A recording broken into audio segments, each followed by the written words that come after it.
Welcome, connoisseurs of fine common cardboard, to today's evening stream. This exclusive, members exclusive video.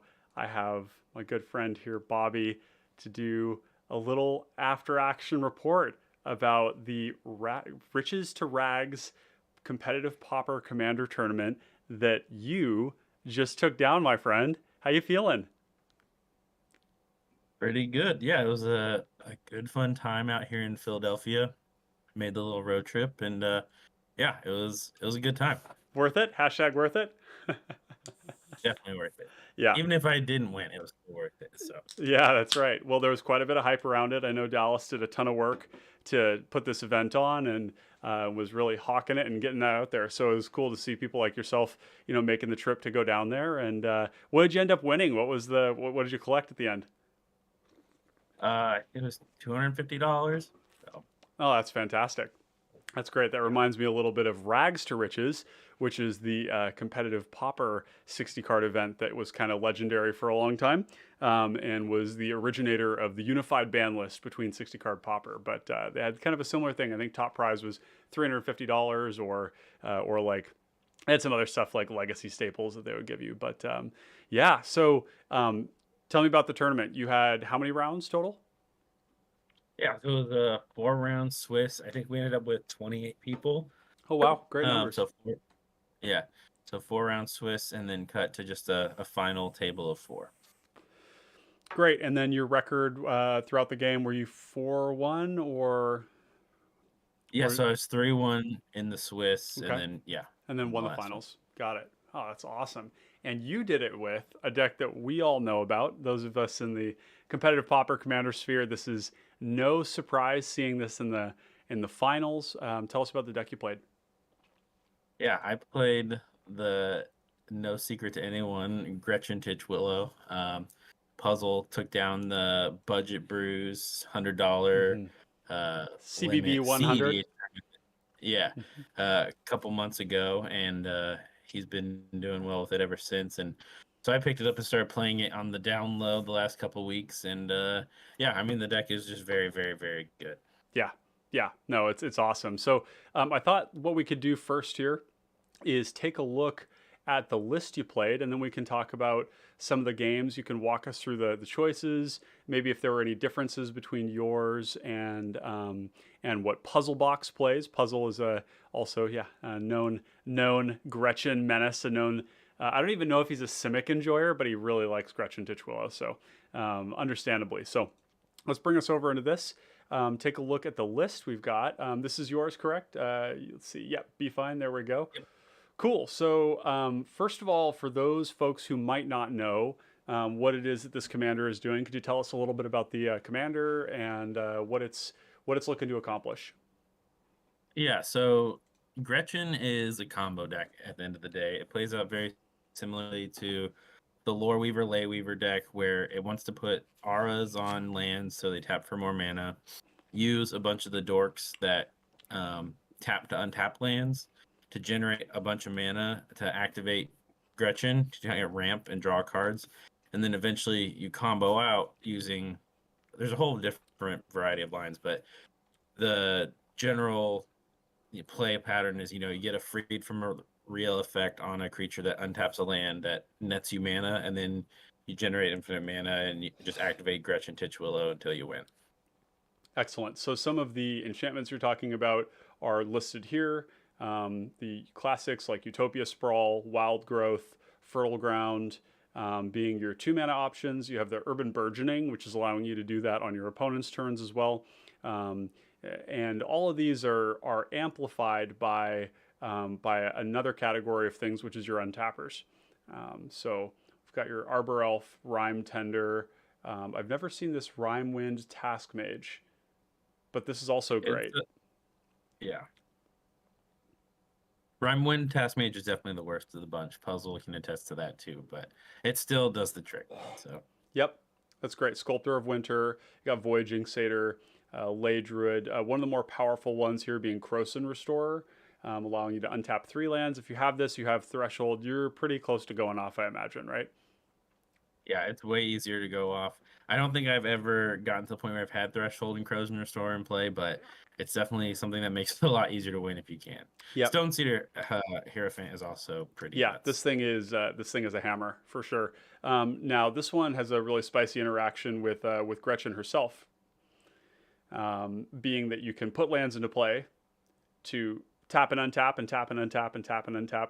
Um, Imagine you can easily make like 20 mana with the combination of like Gretchen and this thing in play. Yeah, I mean, you can get to the situation where it's like end of turn before you untap, just activating Gretchen like you do with your extra man at the end of the turn. Then all of a sudden you're doing it an extra 3 or 4 times just because you're hitting lands with Stone Cedar in play and getting to untap that land that taps for, however much, 4, 5, 6 mana, if you're getting all in on a certain land. But Yeah. um, yeah, Okay. Cool. And then, is there anything about this particular deck that differs from Gretchen? I know that there's a couple of cards I'm seeing right off the bat that are options in Gretchen, but depending on the tournament, depending on what you're trying to accomplish, there may be some flex slots, like a Strider Harness standard in Gretchen decks, or is this considered a flex yeah, slot? it's probably a flex spot. I've been talking with like some puzzle, he and I have been talking about the deck for the last couple weeks. Strider Harness is in there because it's real easy to just have your untappers just bolted and doombladed and go for like they don't stick around very often once people know what you're doing. Yeah. Um, so being able to sandbag one till later in the game and go off, when people are like not worried about you, you're like, hey, he has to untap with a guy. We're not worried about him. So Strider Harness helps you kind of pull out a surprise win. It definitely won me a game today.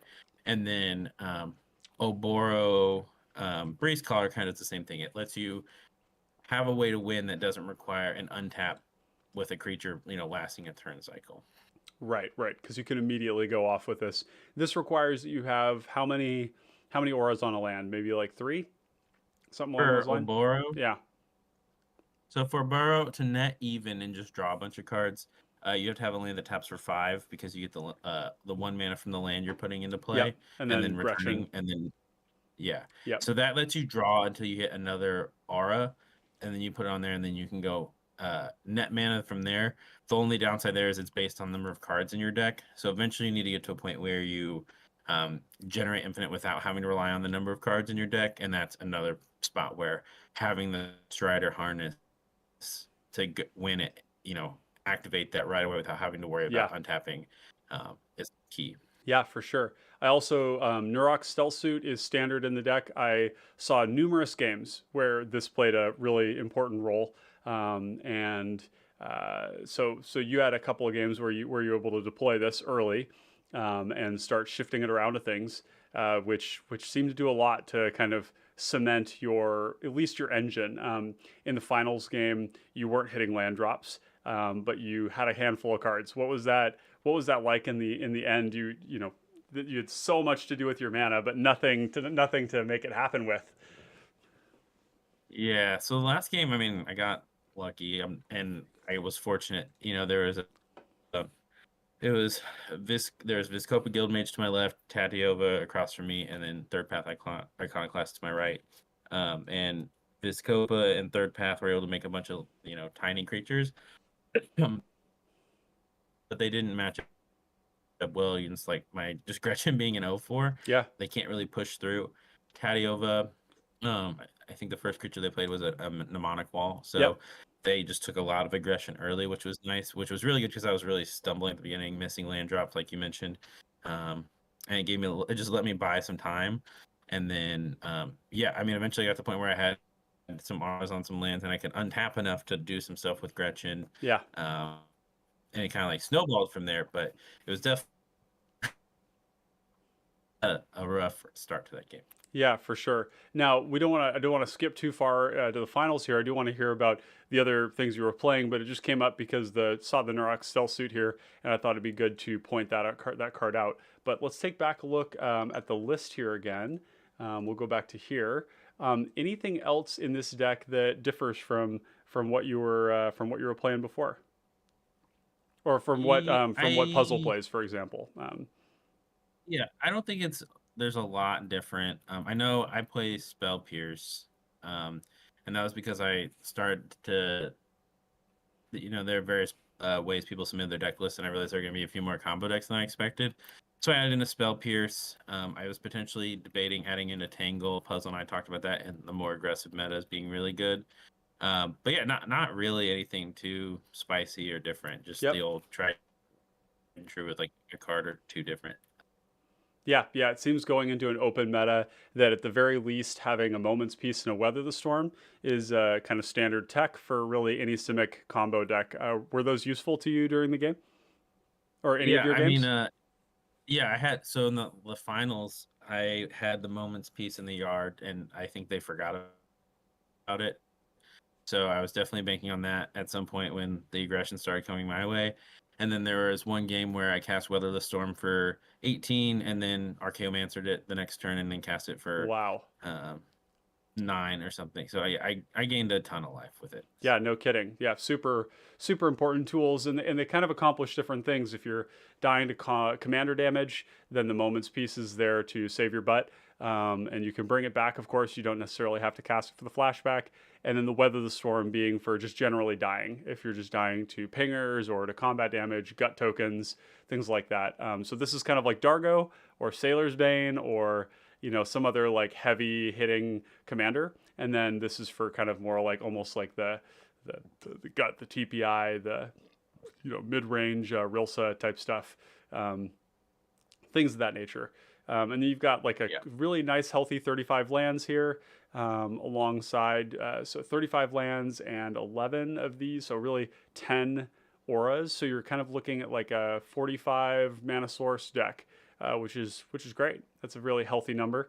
And then we've got the Freed from the Real being like a really core part of this deck too. Which at one point I saw you, one point in the game, in the last game, I saw you tutor for Freed from the Real with Shrine Steward. Sorry, you didn't. You actually avoided tutoring Freed from the Real with Shrine Steward, and instead you picked up a Verdant Haven, which I thought was such an interesting play from you. It was during the finals, and you basically weren't hitting your land drops. There was a lot of aggression coming at Tatiova, and when you played the Shrine Steward, I got a little worried because I thought, man, if he goes for Freed from the Real here for the rest of the until he's dead, there's just going to be like a ton of pressure coming at you. But instead, you just tutored for something pretty benign, which was an aura. And it seemed like that was a really amazing read of the table because they still didn't come after you at that point. Yeah, I mean, in that situation, I know we'll talk about specifics later, but yeah, I mean, my board was clogged up with the untappers that I wasn't a good person to attack at that point still.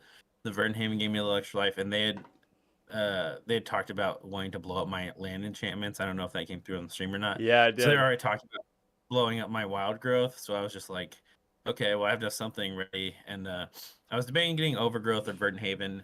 I think at that point I had Muddle the Mixture and Merchant Scroll in hand. So I had ways to get an untapper if I needed. Yeah, And I was really just hurting for mana. So yeah, yeah. again, got me some extra mana. It did So the trick. let's before we go into that final game, which was really great, super amazing performance on your part, with some interesting decks. Talk about the first couple of games you played. Do you recall much about your first pods? I know it's been a long day, and you had a lot of games here, but we can take a look and see. Maybe we can go back to round one here. Oh yeah, we've got all of it here. So we can go round Yeah. one. You were in pod three here against Roman, who you ended up playing against in the finals. So you Yeah. played against Roman, who was on Tatiova. Um, and looks like there was a Jan here So I who played. Slippery Bogle. Yeah. No, so there was issues with that, but so Roman was there. Jan was actually Joe. There was issues with someone who dropped. They're actually the one who had the buy. Joseph. Joe was on Cormella, and then Is that Joseph here? Alex. Uh, it was Joe. I whoever just had the buy round one. let's see. Oh, Joe Dumas. Yeah. Uh, Okay, and they were on um, Cormella. Okay, they were on Cormella, and then which they Alex, have swagged I out. believe, was on. Yeah. And then Alex, who was on Wilson, Agent of Shadow Thief. Wilson, Asian, and Shadow Thieves. Okay, so how did that game play out? So I got to go first, which was pretty great. Tadiova, I mean, it was nothing crazy. Tadiova kind of built up a board. Cormella tried a combo pretty early on, and then aggression started going their way. Wilson from turn 3 on just was attacking every turn, not being impeded by anyone. Um, so by the end of the game, I think I don't remember what turn it ended. I think it was turn 8. Um, but Cormella went for a win on turn 5 or 6. Tadiova kept gaining life, which made them the target of Wilson's aggression. Yep. Since Agent of Shadow Thieves cares about who has the most life, so that was good. Kind of bought me some time. Yep. Yeah, and I mean, at the end of the day, I was gonna go for it on my turn. I had to battle through a neutralize on a land enchantment, and then an abrade on an untapper, and a counter spell from Tadiova. I had just enough to work through it, and I won with just a free, a freed from the real line. Got it. Okay, and this is the Agent of Shadow Thieves Grizzly deck, which essentially just makes Wilson the most keyworded thing ever in existence. Death touch, indestructible, can't be countered, vigilance, reach, trample, and ward two with counters. So this thing was probably going pretty hard, but also incredibly vulnerable to a bounce spell, right? Because you invest all this energy, all these auras. It's one of the reasons I tend to think that Wilson's happiest place is in a deck where you've got sufficient protection that actually keeps your creature in combat when you're swinging and keeps it on the table. Whereas like the black doesn't really offer a lot in terms of protection. You've got like return to action, for example, all the auras and all the counters fall off, right? You do have Ranger's Guile, and you've got the Tameo Safekeeping, Vines, Gaia's Gift type stuff, but it gets a little sparse after that. You start getting into like 3 mana things and stuff like that. But it sounds like they were kind of allowed to do their thing for a long time because they probably weren't able to kill anybody right away. Yeah, no, they got to do their thing, and they got to play table police, which was nice. They played a lot of interaction that, they stopped it was a team effort to stop the Cormello player from going off the first time. And then I had to stop the Tadiova player from going off with a Yep. high tide line. So, and then, like I said, they played a part in like disrupting me the turn I ended up comboing off. But, yeah, they were definitely doing things the whole game and pressuring people that made people have to, speed up their game plan. Yeah, no, that's great. And in some ways, it kind of forced the Cormella player, which isn't known for being very resilient to being attacked a lot. It's one of the kind of the weaknesses of the deck that people have identified.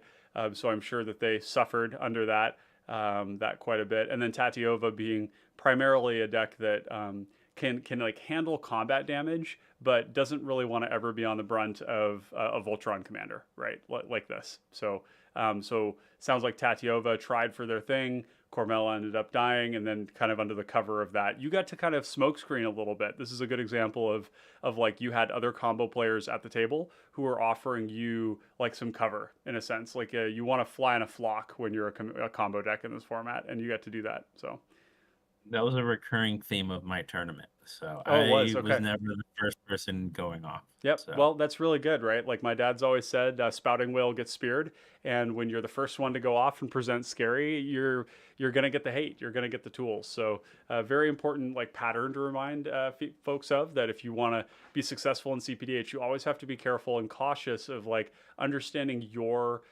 position at the table and understanding whether you can handle that heat and whether if you're the first person presenting going off, then other people are going to hold up their resources to stop you. So it sounds like that played out the same way in the finals. But let's go on to game two here. You in round two looks like you were up against Kai, Ross, and Atticus. So let's take a look at those. Atticus, Kai, and Ross. All these folks looks like they made it to page one here. so Atticus on yeah, Atticus was on Malcolm Kiss. Ross was in the final. He was on third path. And then Oh, Kedis. Okay, so this is like the man. There's so much. the Oh, sorry. It looks like we're getting a little bit of a delay in the stream here. maybe with Third your deck was connection. Lay Weaver. Oh, you're So fine. Yeah, I was just saying. Yeah, go ahead. one of the things I noticed was that there was a lot of like throwback to the way that CPDH looked when I started playing competitive Pauper Commander, with like the Malcolm Kedis, Tatiova, Leyweaver, Loreweaver, even Gretchen. Even though it's only kind of come into its full, its full strength, with people brewing around it more recently, there were people experimenting with it. The CPDH home base competitive meta there. So this is another one that I would not have expected to see. It feels like a time warp. Like suddenly we're back in COVID times with these like turbo combo decks here. But there's nothing about this that looks super unusual or out of place. Urza's rebuff looks like it made its way in there, which is a good tool to slow down pressure if it's coming at you, while also being a counter spell. And then kind of the normal thing here. For those of you that don't know, this deck is all about basically Malcolm combo with some sort of pinger, turning Kedis you know into an infinite combo. So definitely cool there. And then what were the other decks to the table? You had um, let's see, Pod 3. So you had There's Kai. Third Path. Yeah, TPI was Oh, there. and Ross, Weavers. who was in the finals, and Yep. Weavers. Yeah. Yep. Traditional Weavers deck here. Although Mindstone, I didn't. Is Mindstone commonly played? Lotus Petal stuck out to me for Weavers um, as something that you don't tend to see in these decks, but you see that they were basically playing Lotus Petal and Mindstone over lands, 31 lands. Um, No, I don't know that I would advise this low of a land count, but they did have a few more auras. They had Gaia's Touch as well, which I think would want you to play more lands. Um, and looks like some tech with like Stern Dismissal, Eureka Moment. Yeah, it's kind of interesting stuff. And then the last player here was, let's see, Ross. It was Ross, the guy who Third Path Yeah, yeah. Iconoclast. Now, what did you think of this deck? This was kind of came out of left field for me. I play a lot of TPI. I really am bullish on this commander. I've long said that you could play a TPI like this, but I'd never seen it played, and I was interested to kind of track it. What was your experience playing against this and watching this? Because you played against it Yeah, I twice. mean, yeah, I played against it this round and then the finals. So in this game specifically, Third Path put a lot of pressure on people early. I mean, they had tons of tokens in this game. Um, Eventually there was a board wipe from um, Malcolm Kedis, which really hurt TPI as opposed to anyone else. They did it to try to stop Lorelei Weavers, and then the game played out. Malcolm Kedis was like the table bullies for most of the time. They had lots of removal, stopped me from really getting anywhere for a while. And then everyone had to team up to work to stop Lay Weaver from winning because they went for it the turn before I did. And then I got really lucky, and I mean, I guess I didn't get really lucky. I had to pile on a bunch of R's on a land, and ultimately ended up winning by Aurora Breeze Collaring just to Ooh. generate a ton of mana, bouncing all my lands Oh essentially, except the wow. one with Auras, So you went all in. generating enough mana. Yeah, and I had enough to fight through all of the interaction, barely get there, and then from there with infinite mana do the thing Damn. So where you you were draw like your one deck. spell off then. Like one Yeah, I one mean, spell off from like just having nothing in play and losing.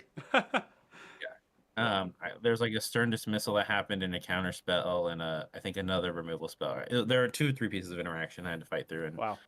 I mean, if anything else would have stopped it. So it was yeah. At that point, everyone, and then if like because Lay Weaver tried to go off, then I did go off, and if I and Malcolm Kedis had the win in hand, so Yeah. it was just that point in the game. Yeah, that makes sense. I'm captivated by the simplicity of these mana bases too. It's just real real clean and simple.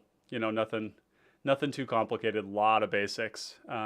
Which in another format maybe where people are playing like back to basics or like a Blood Moon type thing, that would be even better, right? Like it's clear that this deck um, wouldn't be able to like wouldn't be as competitive at the sort of like CEDH level of where they're producing a lot of fast mana. But I do wonder whether you could take Gretchen and with fast mana, could you actually push out like some crazy fast wins, like some turn 3 type stuff more regularly? Because I know Gretchen can do really early kills. I think like turn 3 or turn 4 or something. But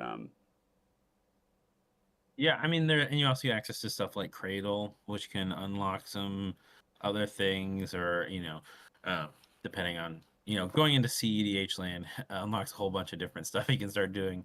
Um, so yeah, I imagine there's definitely, you don't have to go as all in on the auras, and there are better auras too. yeah, that's right. Um,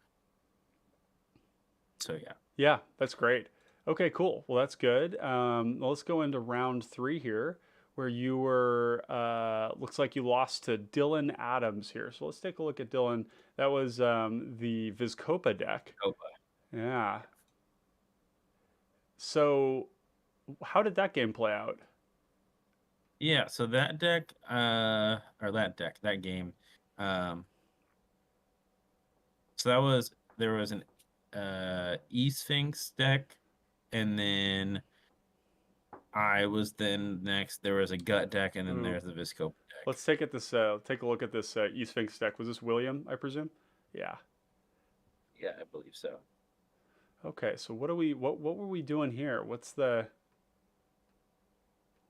shtick with this? So Oh, unfortunately, banishing knack. yeah, I didn't. Um, it didn't do a whole lot in the game, unfortunately, because of how quick things got carried away. Um, Gut attacked for like 29 on turn 5, and put E-Sphinx at 1. Put him in the dirt. Um, yeah, so Gut was in a weird spot because I had an Aether Spellbomb in play that undoes a whole bunch of damage with Inspiring Leader, if I just bounce Gut. And then if Viscopa was sitting on a Crypt Rats for a really long time, that kind of dissuaded aggression going their way. So it was an awkward like stalemate of a game where Oh, is the this Gut is this player had Liam? no. Oh, this is Liam. Liam was on Yeah, Aethersworn Sphinx. So this is Liam from the PDH pod. Um, yeah, okay, great, cool. yeah. But yeah, Gut got carried away early and did a number on Liam, and then the Crypt Rats kind of kept Gut at bay for a little bit. I eventually, we Gut and I both died to a Golden Urn crack for like 8 mana with a Viscope activation. Yep. So Yeah, that was that. yeah, Those onboard tricks for Vizcopa when you can no longer counter them get pretty spooky. It's one of the things about this here. So you said Golden Urn. yeah. Wow, how many charge That was a counters did it turn have? 1 play. It was turn 1, so Wow. it got popped on turn 8 or 9 or whatever, and yeah, Yeah, that that seems exceptionally good. Um, Being like a turn 1 play later on in the game, it's going to feel pretty sad, but like early on feels godlike. I'm sure it's just sitting there with like 10 counters or something stupid. Like yeah, one of the few times where you're really wishing you just like had a braid. Uh, yeah. yeah, yeah, No, Vizcopa was a really good and really scary deck, and I know you and I talked about it before this tournament that Orzhov is really seems to be in a really good spot right now, and that deck was definitely crushing. So yeah. It's interesting. It's constructed in a way that again is very reminiscent of like the old days. I would say kind of the previous dominant meta of CPDH, which involved kind of just turbo combo, and on the tier list run by Crash. This is one of the lists that was on there for a long time. Something like this, basically, where it was all in on this Soul Channeler, Deep Wood Ghoul, these effects where you can pay infinite amounts of life at instant speed as an activated ability. And then with Children of Corliss, playing that out, paying a bunch of life, popping Children of Corliss, and then activating Vizkopa to drain everybody for just some absurd amount of life. Yeah, so definitely a deck list I haven't seen in some time. Very different from the sort of, I would say, the more modern approaches to Vizkopa that involve a bit more of like a soft burn strategy. But clearly, this did really well for them, and it got them all the way to the finals. So definitely hats off to them for that. Um, cool. So that's that game there. And then let's see, round 4, you were in with Brendan Barnes on White Black Death and Taxes. Oh, interesting. Elias Ilkor. Okay. So, wow, that art is really cool, by the way. Just like really captivated by that. I didn't know that art existed. So, yeah, Yeah. normal 34 lands, just a couple of mana rocks, and then just a bunch of different ways to drain and amplify the drain with like Marauding Blight Priest, some payoffs with Celestial Unicorn, Breathless Knight to be able to. Let's see, I'm not sure. Maybe that works with like Unearth type stuff. Um, Flying Lifelink 2/2 for 3. And then looks like a nice little package of removal here and some protection for their things. What did you observe about this deck? Uh, that deck was almost the reason I lost. It the other decks at the table were Malcolm, Kedis, and then Tadiova again. That deck and I kind of struggled early. And Tadiova tried to go off 3 times. Wow. Malkedis just drew a billion cards, and was playing like table police to stop the Tadiova player, which was really nice. Um, but that deck just kind of like started plugging away. It extorted a lot towards the end of the game, Yep. and started to kind of run away there. And at the end, when I just like could go for it, uh, had like a carrion feeder and enough dudes in play to sack to get me to 1, Wow. but not enough to get the last one. So it was again, just timing was really fortunate, but it did a lot of work, and if given another turn, I think it would have been able to close out the game just by extorting and sacking the board. Yeah. No, that's powerful for sure. And were there any other lists in that? Was it Blake here? Was Blake on? Let's see. That's Tadiova, Oh, I another think. Tatiova player. Yeah. So there were multiple Tatiovas. Wow. So much And, Tatiova. and a second Malcolm Kedis. That was a different Malcolm Okay, Kedis pilot got it. too. Another Malcolm Geddes. Wow, that's really interesting. So it seems like people were pretty bullish on playing combo this whole time. That's not what I would have expected coming into this tournament, but it looks like it did well. And looks like they were doing Soratami Cloud Skater as well here. Yeah. Um, They as they had the title board line, and tried to go for it like 3 different ways. We just kept slowing them down. We had bouncing the land the land tapper the tap to put a land in play. Yep, the scouts. Stopped it a few times. Yeah. So um yeah, yeah, but I mean the thing about that combo is it's just so like if you stop it, it still has all the parts. Like Yep. they can just go for it again next turn. It is no mana to go for, so like they get to keep up all their mana to interact with counter spells and whatnot. So it's very very good. Yeah, it looks like. Oh wait, one sec. Is my hold on. I may need to do a quick thing with my video input here because it looks like my battery may have ran out on my GoPro. So let me just get this set up here real quick, and then we'll get on to the finals match here, and kind of hear how that went. So let's go video capture, go here, next go like that, and bring this in here. Boop boop boop boop boop, like that. Yeah, unfortunately, the GoPros you can't have them doing both. For streaming, they're kind of limited usefulness because um, you can't charge them and use them as a video input at the same time, which is a bit of a bummer. But that's okay. We're all back online here. Cool. So And then we'll go and hide that GoPro. Boom. Sweet. So great. So gotten through these first 4 rounds here, and at this point you were 3-1, and that seeded you for the finals. So moving into the finals here, we had a game with the Vizkopa Guildmage combo player. We had Tatiova, we had Third Path Iconoclast, and we had yourself. And technically, this is a full combo pod, right? Which Yeah, is kind I of mean, wild. there's arguments about Vizkopa being. It was a very bursty build of Vizkopa. I know you talked about the kind of slower burn variants that are They're kind of slow seeing some until more they're play not. lately. Yeah, Sure. yeah, But yeah, no, they were all. Everyone was trying to do their own thing and close out the game very quickly, whatever that looked like. So, um, yeah, I mean, so yeah, you saw the game. It was pretty like grindy. There's definitely a lot going on, a lot that happened. You know, Tatiova kind of established, like, ramped a lot early. I think multiple cultivates uh, helped out by mnemonic wall, but that left them very open to aggro. So the Vizkopa Guildmage kind of begrudgingly attacked them a lot early. Third Path kind of did the same thing. Just because I had the land on tappers the 2/2s, which stonewalled the Third Path tokens and made it so that the Vizkopa player had creatures that would trade, and I might have been entertained some trades, but they weren't necessarily excited about that. So yeah, yeah.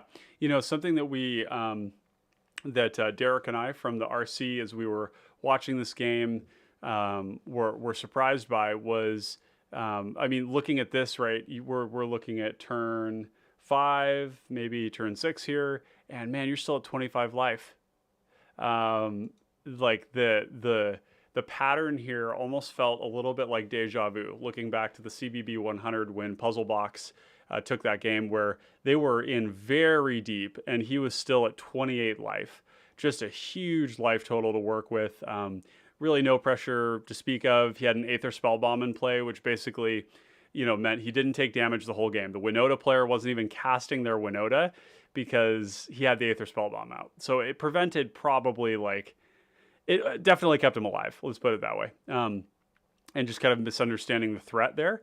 And one of the things that both Derek and I noticed here was that the TPI player was very afraid to lose their tokens. They yeah, didn't they it, and to us it felt as if they were overvaluing the the tokens as opposed to the damage that they could output when they really weren't going for a combo that game.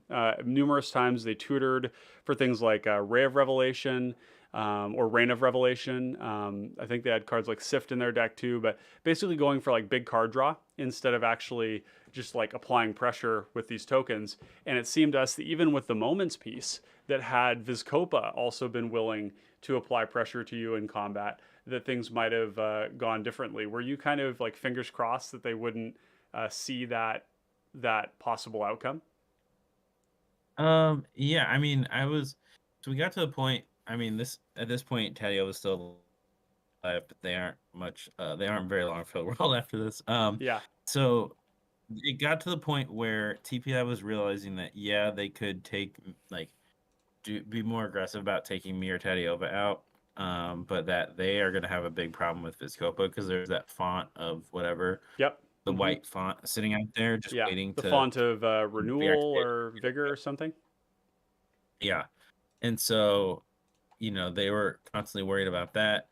Um, at that point, they had been the one kind of stopping most of the stuff, and interacting with both me and Tadiova, or Tadiova, interacting with me. Um, so there's that. But yeah, they were definitely kind of afraid. I don't know. I haven't looked at the list yet.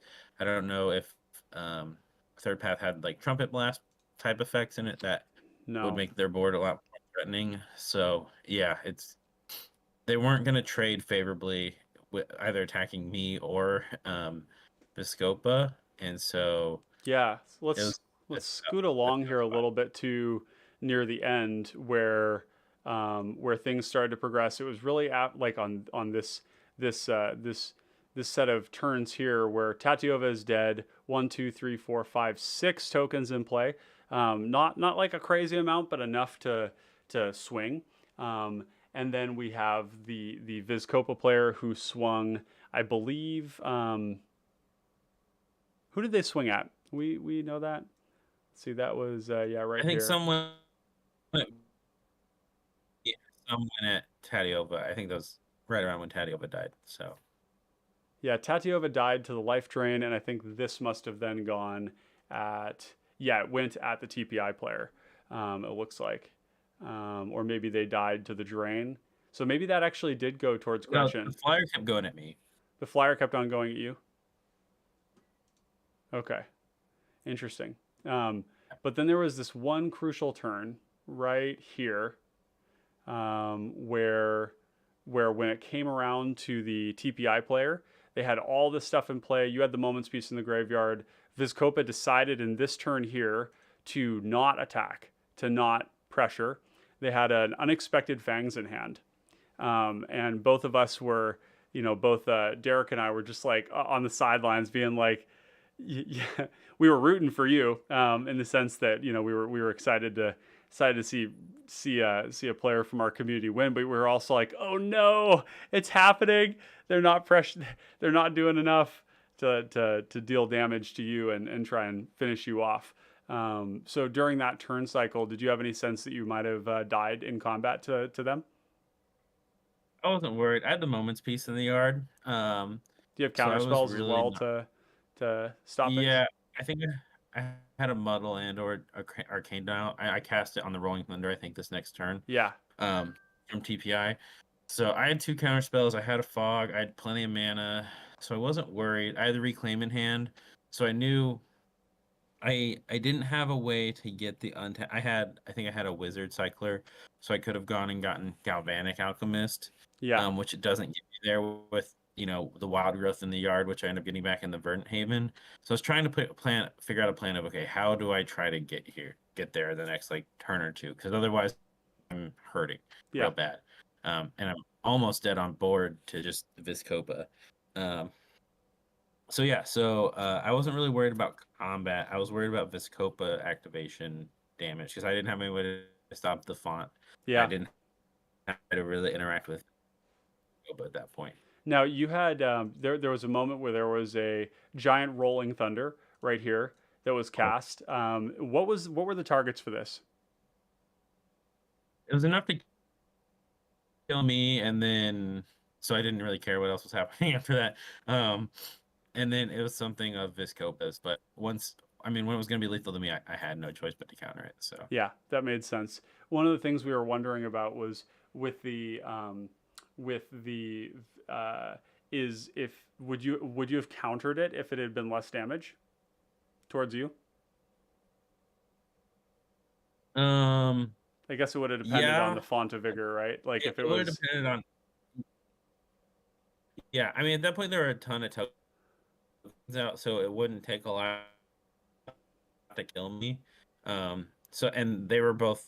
I mean, I was obviously a threat. I get that. So, yeah, and I had a low life total, but TPI was also at the point where it's like I can't attack because I just die on a crackback from Viscopa. yeah, So, totally. yeah, he tried to take me out while leaving the board back. Yep, that made sense for sure. That you would counter that. Basically, any amount of damage there was a potential loss. One of the things we saw from the Viscopa deck is that because this Viscopa build is more built around like lifelink and around the Children of Corliss soul channeling combo, they're playing a lot of protection spells. And the protection spell was kind of doing nothing in hand. They had a God's Willing. But they didn't really have very much interaction in the deck. There almost was almost no removal. If we go back and take a look here at the Rags to Riches list, go back here and go to, was it Roman? It was Dylan. Dylan. Yeah, Dylan. Yeah, taking a look at this one, it was there was like Feed the Swarm. There was Go for the Throat, Tragic Slip, no Oubliette. Um, but very light on removal. Oh Oh, my gosh. feed the swarm, tragic slip, go for the throat, and that was it. So we were definitely just wondering like, oh my god, like is there anything to stop you from comboing off here? And it seemed to be not the case, because even the TPI deck, which was under was that Dylan? No, that was Ross. Yeah, Yeah, it was Ross. this one also did not have a lot of removal in it. It was mainly Rolling Thunder, had Grape Shot, which, to a limited degree, had a Braid, Pyro, Lightning Bolt, Galv Blast, Electrickery, and that what was it called? The Sorcery Speed. Uh, oh, it's not listed in here, huh? Um, and the Festivities, the copied and the Festivities, and the Yeah. copied Electrickery. Yeah. Um, so see, it seemed to us that we were, or sorry. Oh wait, no, they didn't have that. That was the is That it was Guild Mage? pretty Yep, yep. But they just didn't have any way to stop you. You were kind of you were definitely like free and clear to just free for landing and go for it.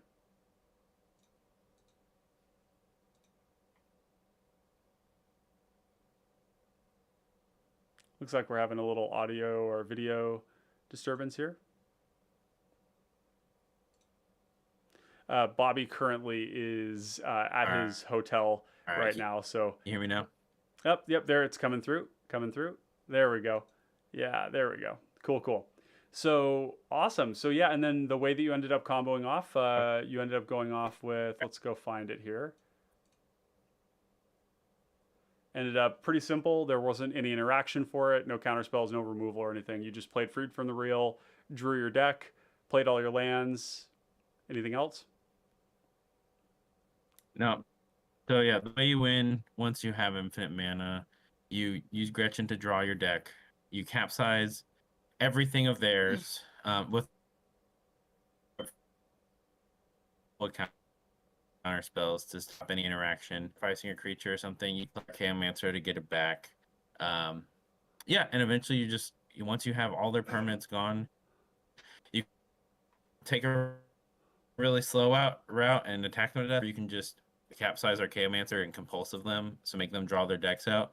It's fine because you have our Chaomancer and a grip full of counter spells. So unless they have tons of mana they can float, in which case you just go to your next main Yeah, phase go to the next and main. then Yeah. rinse and repeat.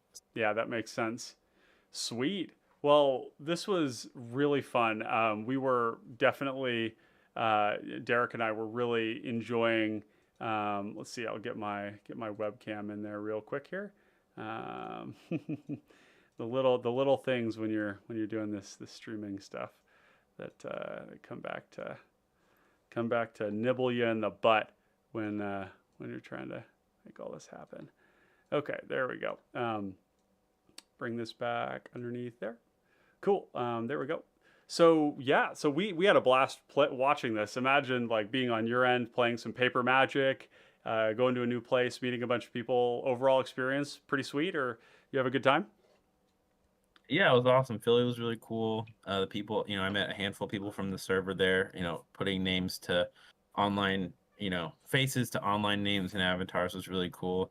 Jamming some games in between, because there's plenty of time between rounds. I never went to time, so that was cool.